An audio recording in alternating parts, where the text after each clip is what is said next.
Le gros changement, c'est effectivement, là où on a du mal à se positionner, c'est que, au lieu d'être allé jusqu'au bout dans la réforme et de dire, bon, il y a ou pas encore aptitude, c'est-à-dire, oui, on garde l'aptitude ou non, on l'enlève, ils ont trouvé une demi-mesure, ils ont gardé l'aptitude dans certains cas. Et donc, effectivement, il n'y a plus d'aptitude systématique, mais pour autant, il y a certains cas où ils l'ont gardé. Ce qui, évidemment, complexifie l'appropriation d'un texte parfois obscur, et dans laquelle, d'ailleurs, hier, à la Société française de médecine du travail à Paris, je sais que certains d'entre vous y étaient, on a longuement discuté de, alors, pourquoi on a gardé l'aptitude, dans quel cadre, est-ce que c'est fondé scientifiquement, médicalement, etc. Enfin, c'est un autre débat, et on ne l'entamera pas aujourd'hui. Mais c'est vrai que de garder l'aptitude dans certains cadres n'a pas facilité la transition, on va dire. Ce qui est certain, c'est ce qui n'a pas changé non plus. Et là, il y a quand même quelque chose de très important pour nous tous, professionnels de santé au travail, c'est que les évolutions ont fait en sorte que le médecin puisse continuer à faire des préconisations. Et ça, c'était pas forcément acquis d'avance, au tout début.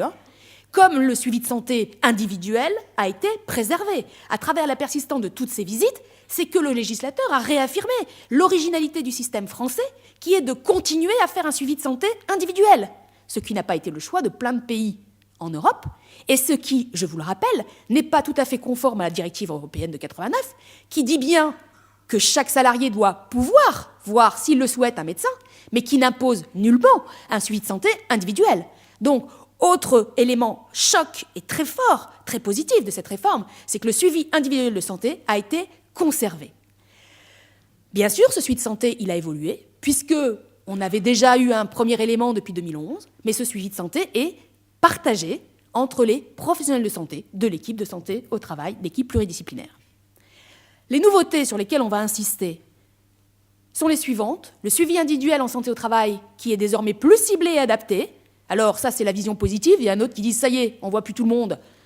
Mais donc, c'est foutu. La médecine du travail est bientôt morte. D'ailleurs, c'est très dommage, parce que dans les médias, on voit que ça. La médecine du travail est bientôt morte.